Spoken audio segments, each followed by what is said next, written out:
Hello everybody, my name is Lily, and today I want to answer the question, is Disney on Ice worth your money? The rules are simple. I'll be rating Disney on Ice on 5 different categories, each rated 1 through 5. The categories for today are enjoyment, organization, audience interaction, quality, and price, time, value. With all that out of the way, I will see you guys after Disney on Ice.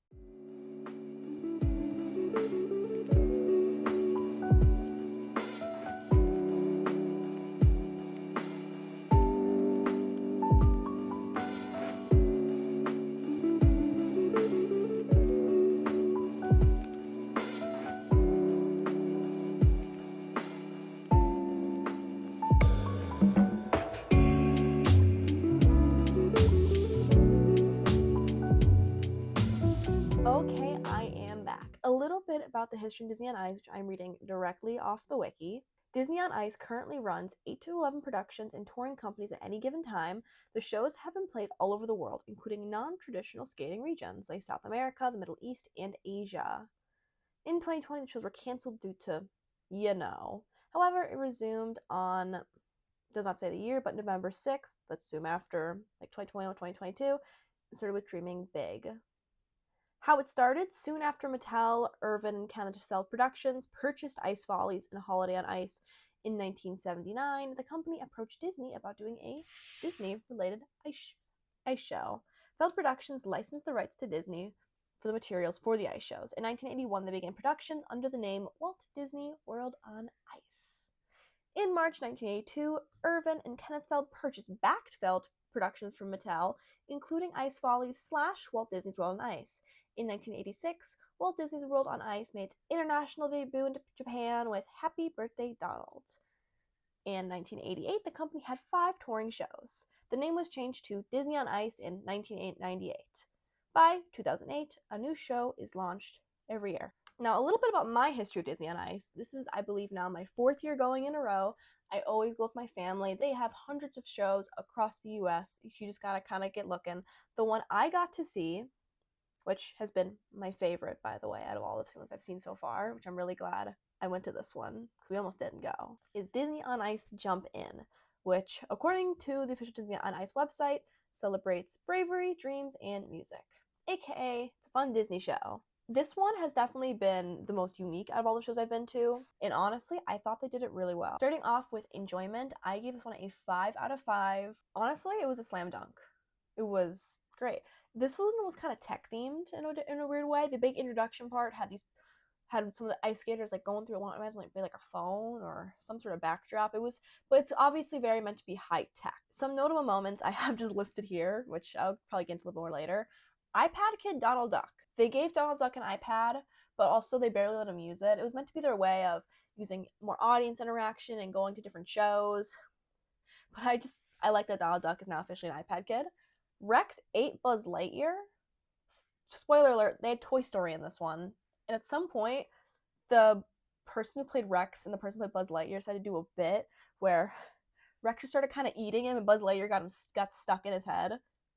It was something to see. Sadly, I did not get this on camera, but it was something to see. Stitch was a menace. Stitch came up multiple times in the show and kind of just caused havoc. And my little sister was so happy. She loves Stitch. Hi, honey. Hi to both my sisters, I should say. Both you guys like Stitch, but we know which one I'm talking about. I just don't want to out you guys on the internet. After that, we have Tangled was my favorite. There was this giant princess montage, and the Tangled was my favorite, which we'll get into later. Anger's Face in Fire. They also had Inside Out, and during this point, the actor's costume for Anger, you could see where his head was because they hid it in the fire on top of his head, which I thought was really smart, but it also looked really funny once you noticed it. They beat up Anxiety with hockey pucks. There's these balls with Anxiety. It's part of the story, and I really like how they're kind of just beating them over the head. Once again, hilarious. They also had a gay iPad app. I'm not joking. There was an app on the fake iPad that was just a rainbow. And while I don't know if that was Disney's intention, it's my new headcanon and they can't stop me. Disney, please don't sue. Isabella in the Ceiling. During the Encanto movie recreation, we don't talk about Bruno, obviously Isabella has to come down from the ceiling and she's going to be all cute and pretty. So they set her up at the beginning, but she was just hanging out in the ceiling the entire time until it was her cue. And I thought that was really funny, but I also imagine that must have been pretty scary for her, even if you've done that before, because that's pretty far down and it's ice below you. It's not something soft. You're gone. It's done.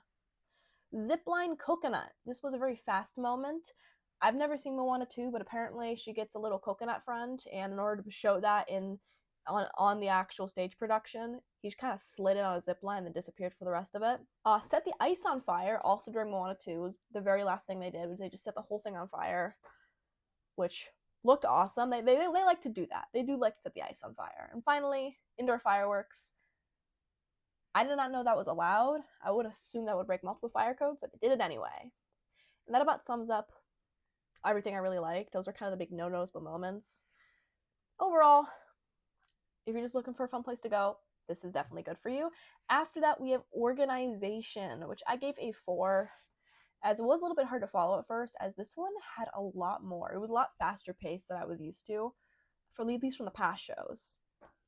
In order, they did an intro, which was just, a fun thing. All the dancers are in fun costumes. Good introduction while they bring out Mickey and the crew.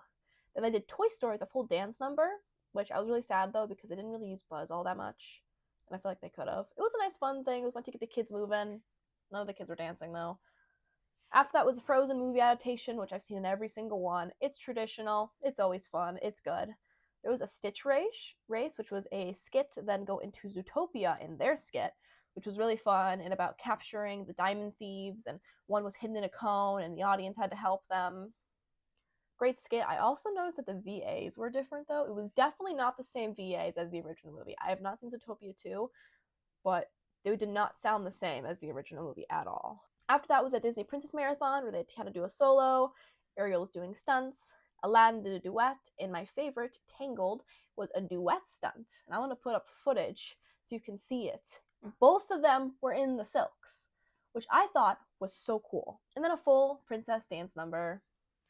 After that, we hit intermission, that then opened back up with Zootopia, again, as doing a little fun nod to the original movie and the DMV being slow as heck.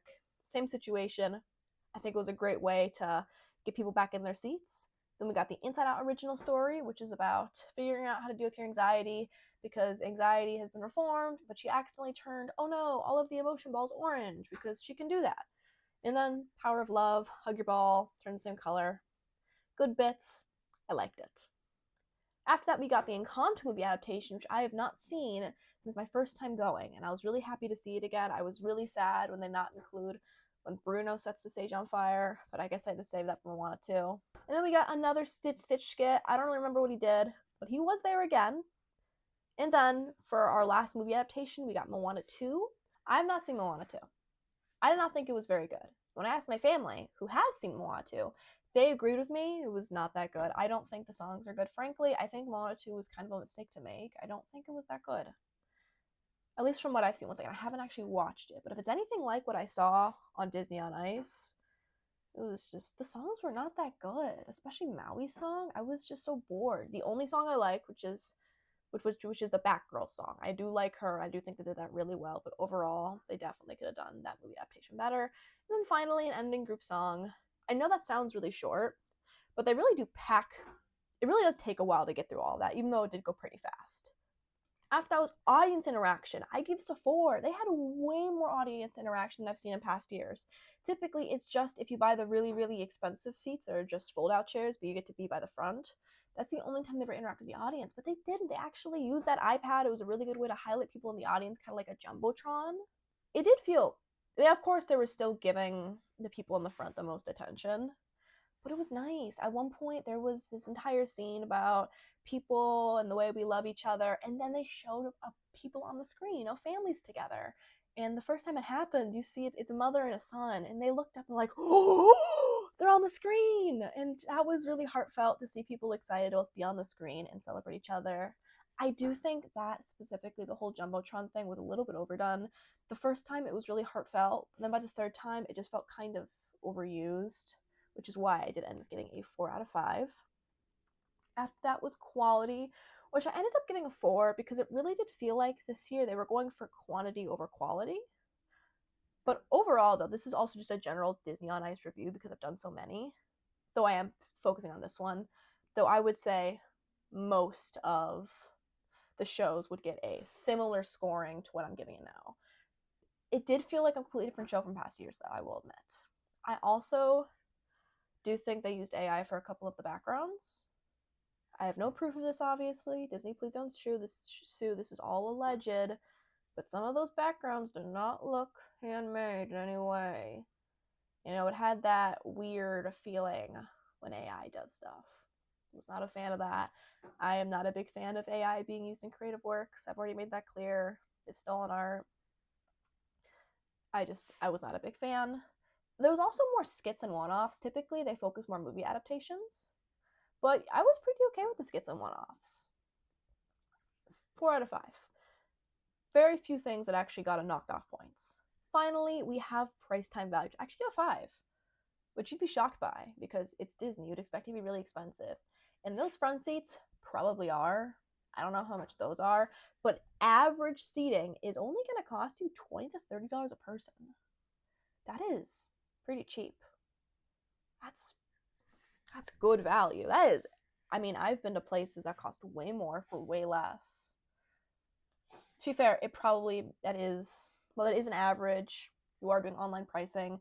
There's always going to be surge pricing. It changes. 20, 30 seems to be the average, but of course it could go as high as 50. That's just how it works with online tickets. But excellent value.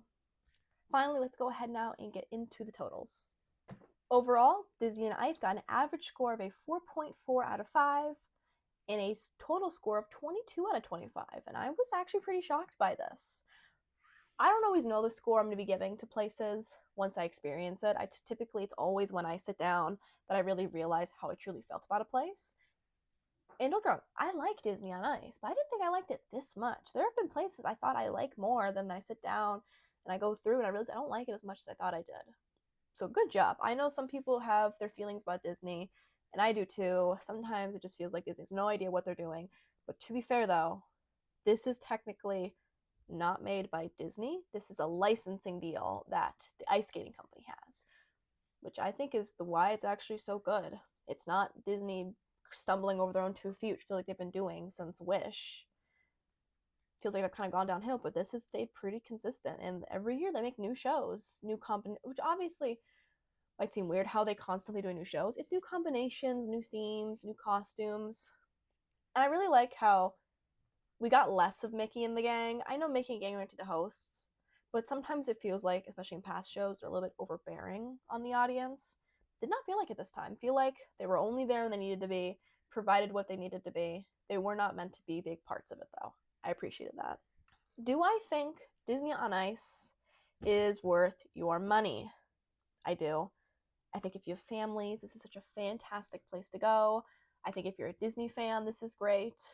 I know I'm a Disney fan. I grew up on Disney. I grew up in Pixar.